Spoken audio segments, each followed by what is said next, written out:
Hello everyone, in this video I'll be showing you an OP Beastmaster Ranger build guide for Minsc or yourself as a Ranger in Baldur's Gate 3. Now what's great about the Beastmaster Ranger is it can solo the entire game without any party members because it's just a very useful class with all the summons that you can get. You can get a lot of different pets in this. So first things first, our favorite enemy, we're just going to go with Bounty Hunter here because it's important to have, it gives us a bit of a chance to hit Ensnaring Strike, which isn't the best move because we do use an action and a bonus action on it, but some of the other options here aren't that great. You could go Ranger Knight to get proficiency in history and armor and heavy armor, but I think that medium armor works better for Ranger unless you're going high in your strength. So we're going to go for the Beast Tamer, obviously. That gives us a Find Familiar without expending a spell slot, so that's really nice. And we can use two Find Familiars, so highly recommend that one over the other options there.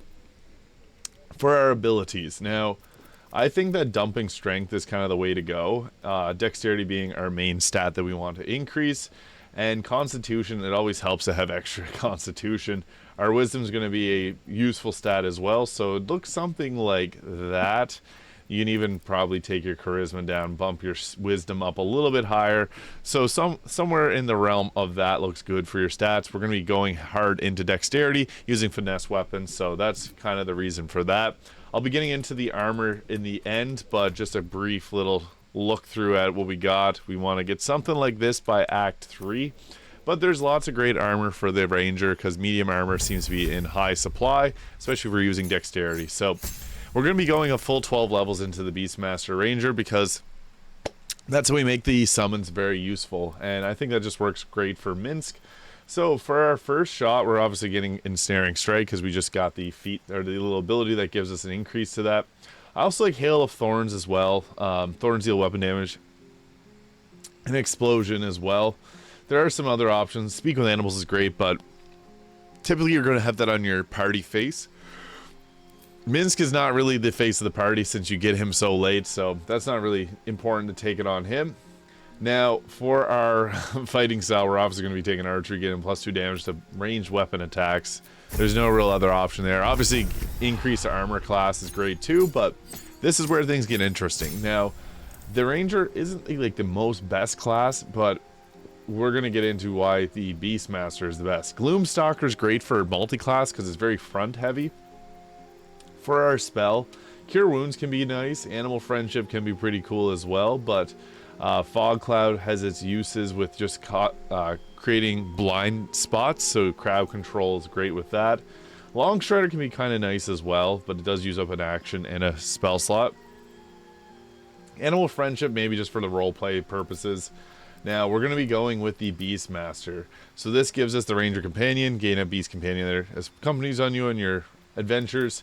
The Gloomstalker, as I said, is great for doing multi-class with like the Thief, Range or Rogue, and then the Hunter is also pretty good, but these two only get good at level 11, so I'm not going to replace a spell there. But as we get into level 3, things start to, or level 4, we start to get our first feat, which is going to be important here. So we get I guess we get the feat here. We're going to be taking our Dexterity obviously up to, I would say, bump it to 19. If you get the Hag's Hair, this will be +20, so that's already getting your Dexterity bumped up to the max. Now, you're obviously not going to get the Hag's Hair, I guess, on Minsc, but that's more so for if you're playing as a Ranger. Now, into our next level, we get our extra attack, and we get level 2 spell slots. And we get the Companion's Bond. The bond between you and your animal companion grows stronger. Your proficiency bonus is added to its armor class, so a nice proficiency bonus +4. For our level 2 spells, Dark Vision can be useful. Depends if you're going to be using like laying down darkness, so if you would have taken the Fog Cloud there, that can be a pretty useful one. Silence can be nice for just overall utility, silencing mages that are in the area. I like Spike Growth. Shape a piece of ground and hard spikes, movement is halved, and they take piercing damage, so that's good for crowd control, which you typically want as a Beastmaster. It's about controlling your enemies, dealing damage from a range, and then having your pets use their attacks at close range. What's nice is the Beastmaster gets bonus actions on their pets, so you'll see what that's all about here soon. For our second favorite enemy,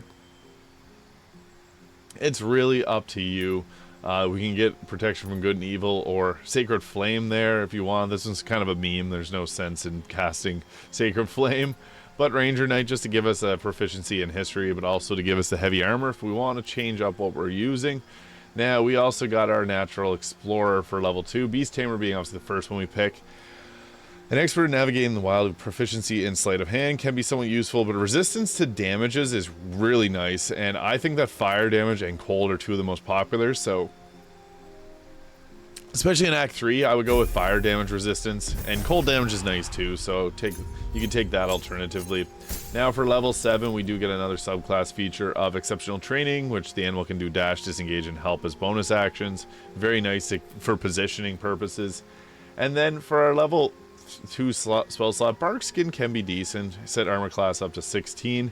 You're typically going to have a higher armor class than that. Pass Without Trace can be a decent stealth-based option, but I think Silence or Cure Wounds being like the best. It's not great to use your actions for heals, but they can be useful at times. As we get into Ranger level 8, this is where we get another class feature here with the Land Stride. Gives us doesn't bother us when we got difficult terrain, so that can be nice for just, I guess, movement and getting around the battlefield. Now we're going to go with ability improvement again, but Alert is probably the most underrated of all feats, so it gives you +5 to initiative and can't be surprised. As a ranger, kind of important to get that, so for a level 12 feat, that's likely the one to go with, but you can also go with something like Sharpshooter, which, if we're going with the dual crossbow method, that's great because it gives you -5 to attack roll with +10 damage. So if you're doing 2 attacks, crazy amounts of damage. But I do think that it's better to go with something like this and bump our dexterity and constitution up.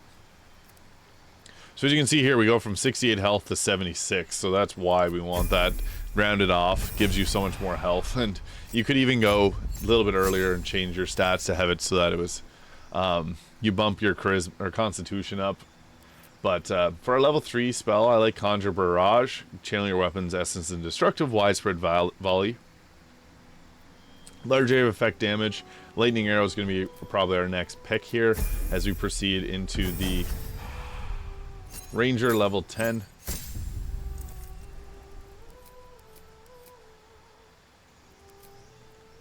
So for action, we're going to be going with Hide in Plain Sight, or I guess that's the one we get, and Sanctified Stalker is kind of the meme of these two, so this doesn't really matter a whole lot. But for Wasteland Wanderer, I think Cold is kind of the best to go with there. And then once we get to our next level, this is when things come together for the Beastmaster. So here it is, Ranger level 11, and we get our subclass feature that's important. Bestial Fury, so you bond with your animal companion because deepen and lock in an extra attack. Very useful. Especially if you got like the wolves, because the wolves are good for flanking, the bear obviously being a tank. For our next attack, we're going Lightning Arrow. Lightning Arrow is just really great to have. And then for our final level into the Ranger at level 12, we're going to be going with the feat Alert. Now, there are a few other ones that we can go with, like Crossbow Expert's decent if you're using crossbows, but I prefer Alert just for the +5 to initiative and can't be surprised. Super useful in the honor mode, so that's nice. Sharpshooter is also consideration. Sorry about that. Or also you could go with an increase to Constitution or Wisdom, but I think that Alert being the most important for the Ranger. Now we're going to get into the gear a little bit here. The Titan String Bow is a really great option if you're going to go high strength. The reason I drop strength is you can get gauntlets that increase your strength to 23, or you can also get the Hill Giant Potions, which gives you a 27 strength. So you won't have to worry much about anything with that. So that's why we dump strength, but we're going to be using the Assassin of Baal Cowl at max level. So this gives you to see in the dark up to 3 meters. So that's useful if you're playing more of a stealthier rogue style ranger.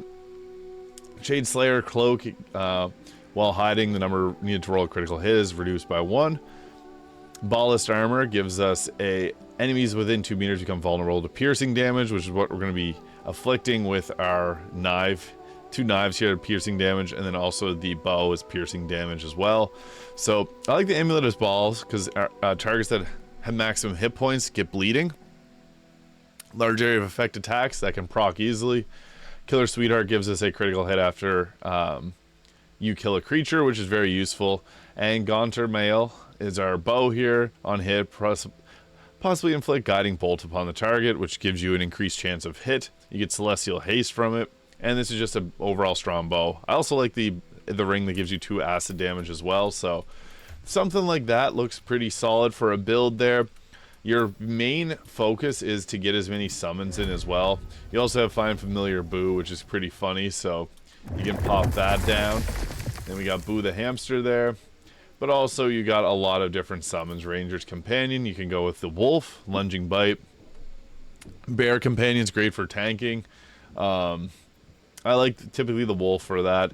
Also the Dire Raven, you can call in the Raven. You can have up to 5 summons here, so the Raven comes in.